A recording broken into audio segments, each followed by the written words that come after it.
Hey, what's good, everybody? It's me, your hero, Benjamin Banks, and you're watching Leveling Up with Benjamin Banks. And joining me, as always, is my co-host from the Leveling Up with Benjamin Banks podcast, Rebellious D. D, how you doing today, bro? Ready to rock, my brother.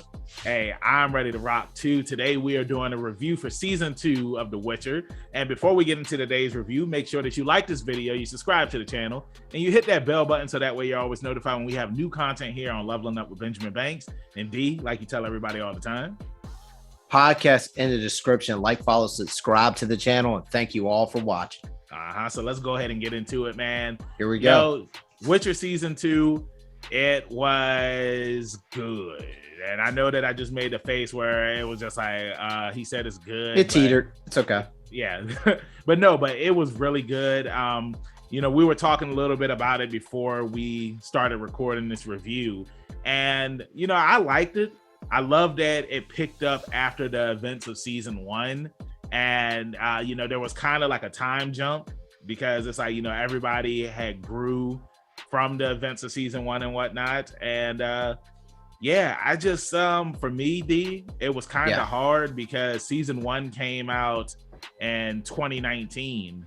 And, of course, the pandemic happened and whatnot. And then we got season 2 this year. But I kind of feel like it,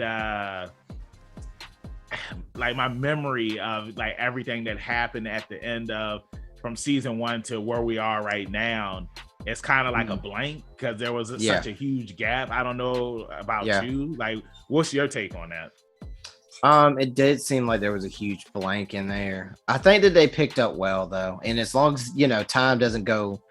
As long as they don't let too much time go by where it's super noticeable that the actors and actresses are aging and stuff like that, it's fine. I thought it wasn't too bad.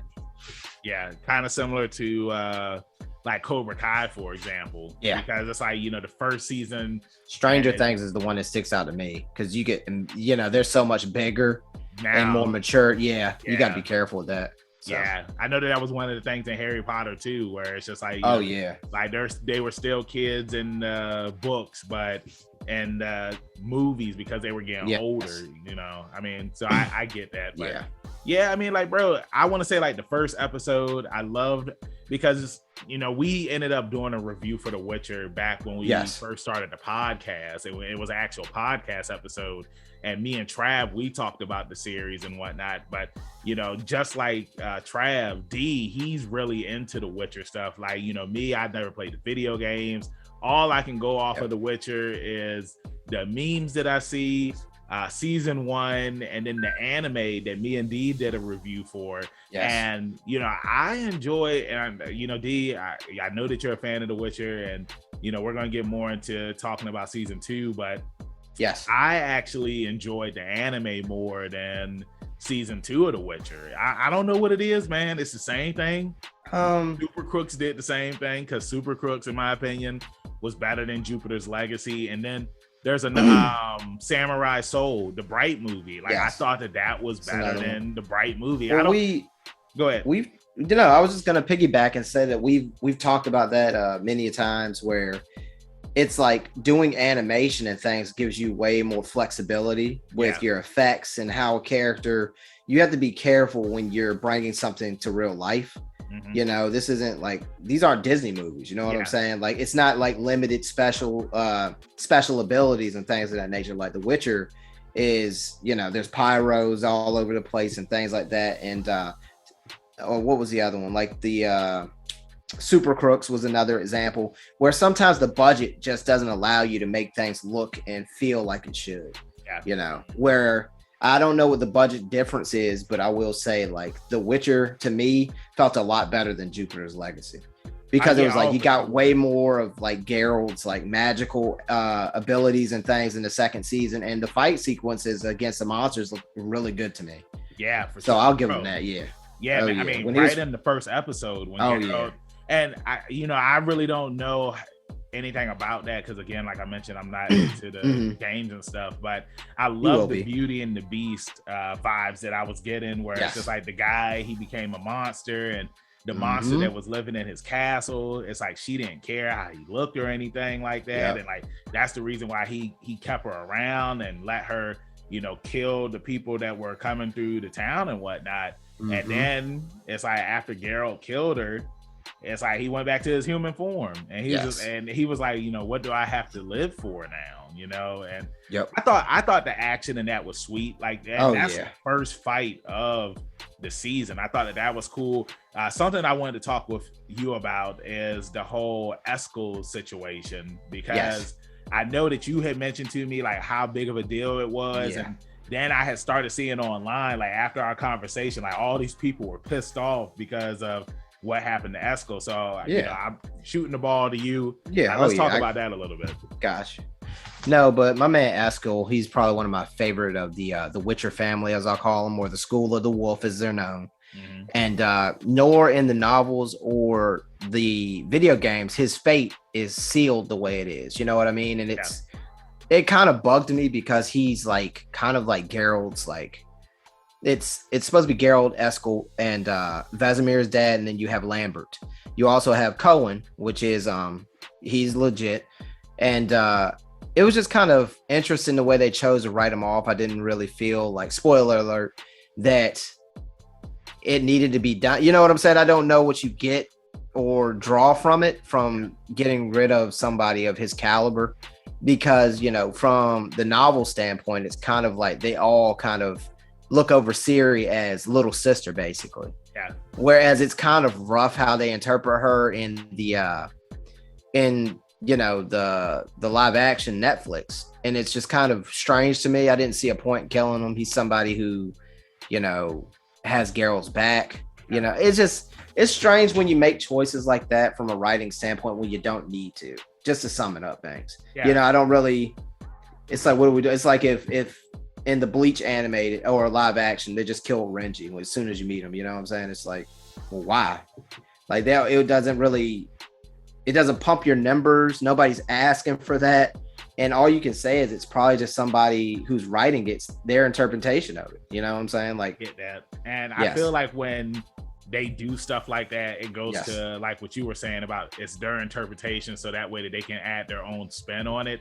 I had mentioned to you off of the video how like The Walking Dead, for example, like they killed certain characters on that show all over the place. In the comics, like those characters are still alive, and I feel like the reason why they did that is because they're really only trying to focus on the people who, like me, who never played the video games. Like all they know is this TV show. So it's like that's the reason why they do that, because it's going to be a driving factor, because now Geralt, his friend, is dead, and it's just like, what is he going to do to avenge his friend? So that's the reason why I think that they did something like that.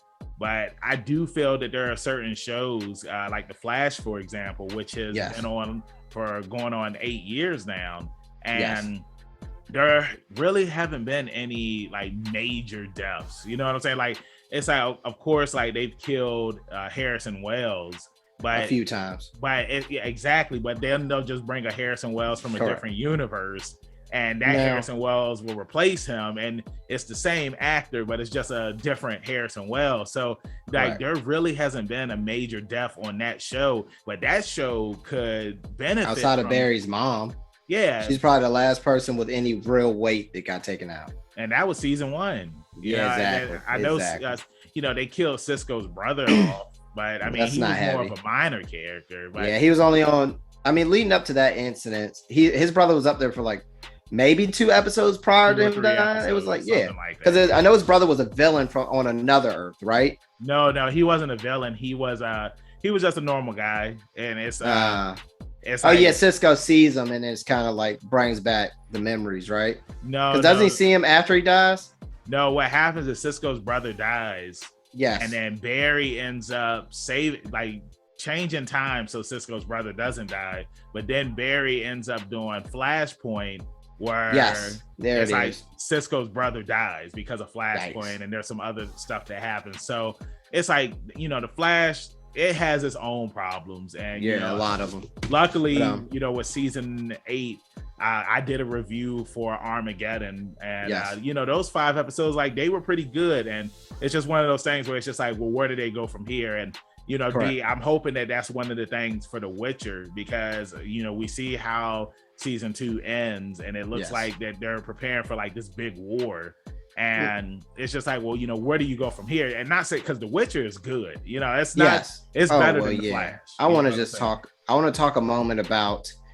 I disagree with some of the casting choices, but I do want to give them kudos. I give them a C as far as casting. I mean, a C plus. But as far as like visuals, shooting location, costume design, special effects, like that stuff gets an A to me, A plus in some cases. Yeah. And it's just like they're able to make it work, because something that I talked to you off the podcast about a lot, or off the YouTube, or off the record, as we should say, is how is the delivery? You know what I'm saying? It's more about, sometimes you'll have people like Starfire is a great example, like the young lady playing her on the live action. She's a different ethnicity from the Starfire that we grew up with and know from the comic books, but her delivery is amazing. Yeah. And it's just, you have to, before we harshly grade things as a community, as a world, we need to be willing and open to these new choices, people of all different ethnicities and colors and things like that are getting these roles, and you have to be willing about that with Resident Evil. We have to be, exactly. You have to be willing to give it a shot and see how the acting is before you're just, you don't judge a book by the cover, plain and simple. So no, I loved it. I liked it. I really like this.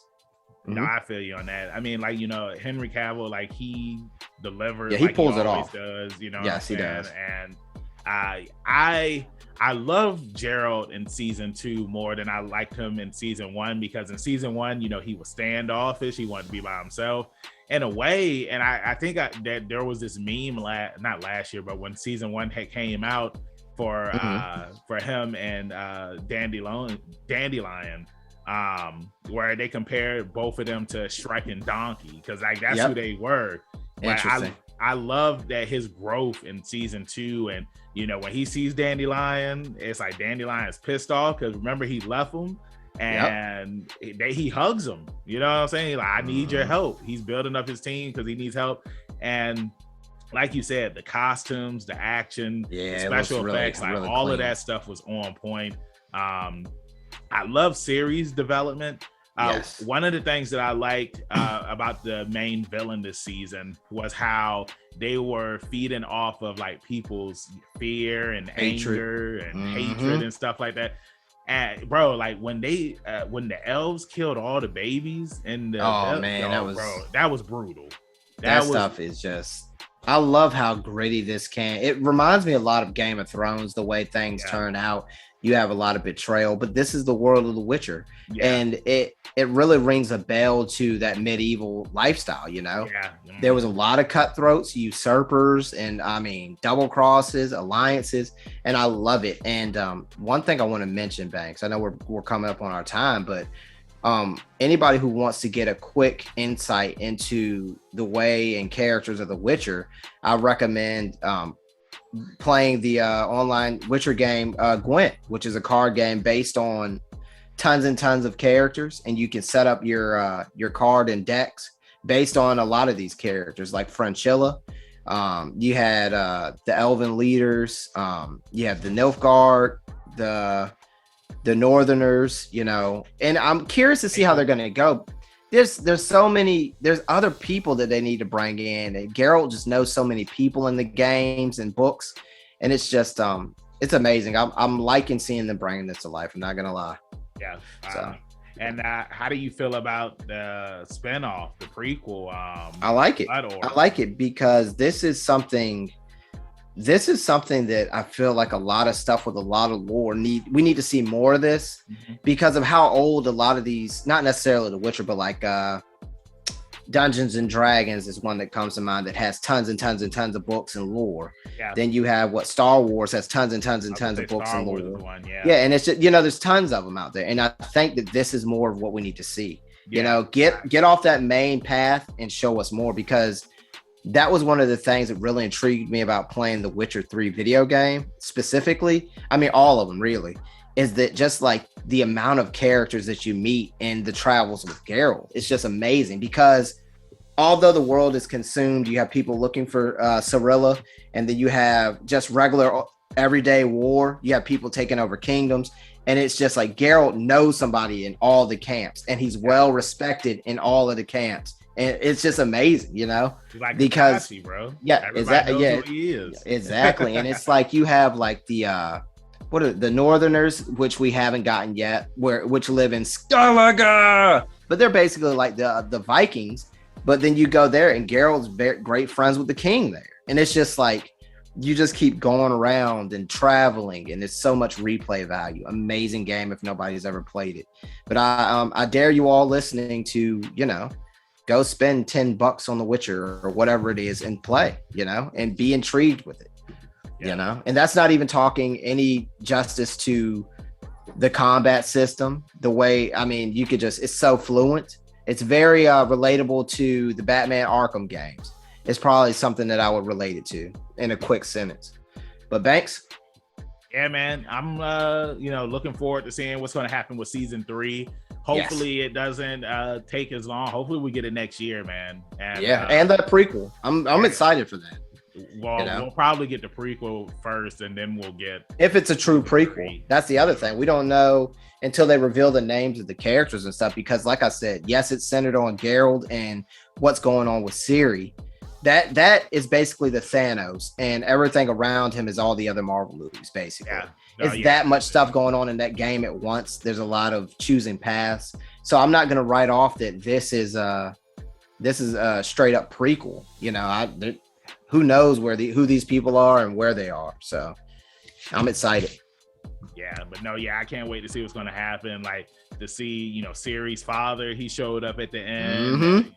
And he don't play. Hey, and I'll tell you right, spoiler alert, he don't play no damn game. He don't play no games. I'm looking forward to seeing what's going to happen to that. I'm looking forward to seeing, when Ciri fully, unleashes her powers. Because if I could compare it to anything, it's going to be like Wanda when she became Scarlet Witch. Ciri's a beast, bro. Yeah. Another spoiler alert. When she becomes like who she needs to be and who she learns to be from all of them is and you see in the Netflix, you see how they're kind of like all like at odds a little bit, but they want to teach her the right way.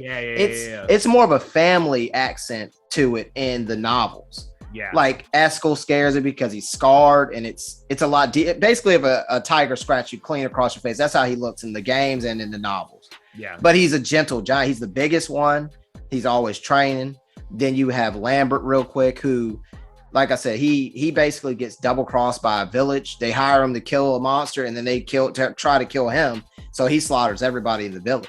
And since then, he has, he keeps his distance. He stays there most of the time. Then you have Vesemir, who, from the animated one, he lost a lot of his friends, and he basically had to keep it alive on his own. So it's just so there's multiple teachers, what I'm saying? Sir. So, and there's different schools, Banks. That's the other thing. It's so much that I could talk about, because there's the school of the Griffin, the Wolf, the Viper, the Manicorn, and the Bear, and the Cat. So there's tons of them. So, and you meet some of these Witchers in the games as well. So I definitely it's just a lot to go around. The Witcher 3 Wild Hunt, which is what was mentioned. Yeah. And this, you know what I'm saying? So I want to get it the next time it is on sale, because whenever Sony has the sales, it's on sale for like $10. Yeah. It's an old game.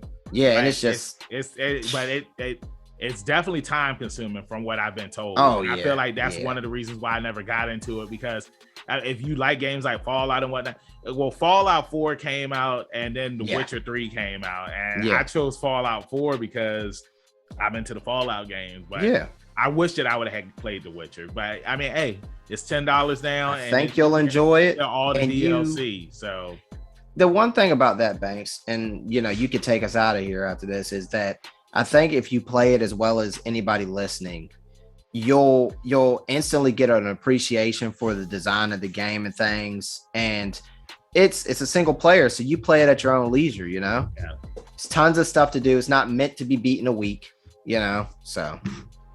Okay. All right. Yep. Well, D, then let me ask you, what is your final rating for season 2? Final rating for season 2, I'm going to give it a 7 out of 10. And hey, I can't slide past the Eskel stuff that, you know, that hurt me deep right here. Hey, so that piece of wood hurt him deep too when it was coming out of his back. And downright. And I wish somebody would examine him or something. Are we really gonna just a good time? He was yes, sir. So it was just it was interesting, but like I said, overall it's phenomenal. It's a beautiful show. You know, costumes, music, dialogue. It's just amazing. And then they're starting to fit in so many characters from the game. So I can't be too mad at them. Thanks. Final rating? Yeah, for me, I'm giving it a 7 out of 10 as well. I enjoyed the show. I thought, you know, there were some instances where I just felt like that some of the episodes were going on for too long. Mm-hmm. Yeah. They brought it home at the end, though. Yeah, at the end. They wrapped it up good. Those final 2 episodes were really good. But then there were some episodes, and same thing like on Cowboy Bebop. Mm-hmm. Like, there were some episodes where it's just like where they were going an hour, and like it was good that it was an hour, but then there were some episodes where it's just like you know, they could have wrapped this up, you know, or at least wrapped up whatever story they were trying to tell with one character and then just shifted it to somebody else, so that way we can and Frenchilla, the assassination at the dinner.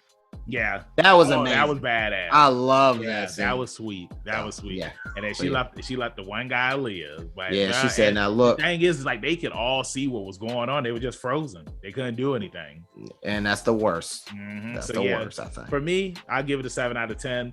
And that's my rating for it. Let us know in the comments what you thought about The Witcher season 2. Did you like it? Did you hate it? Let us know what your rating is for it, and if you're looking forward to the prequel series that's coming out and season 3.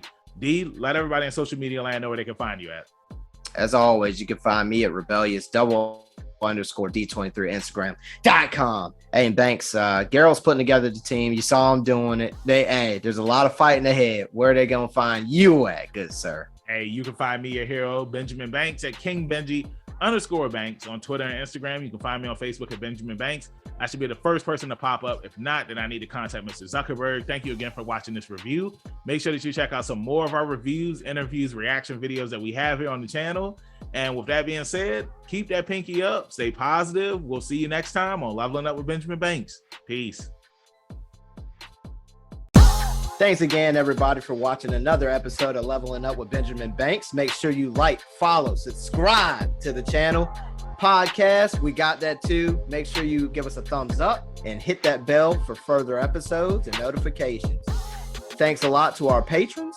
And if you don't mind, join the Patreon. We'll be having new specials coming up soon.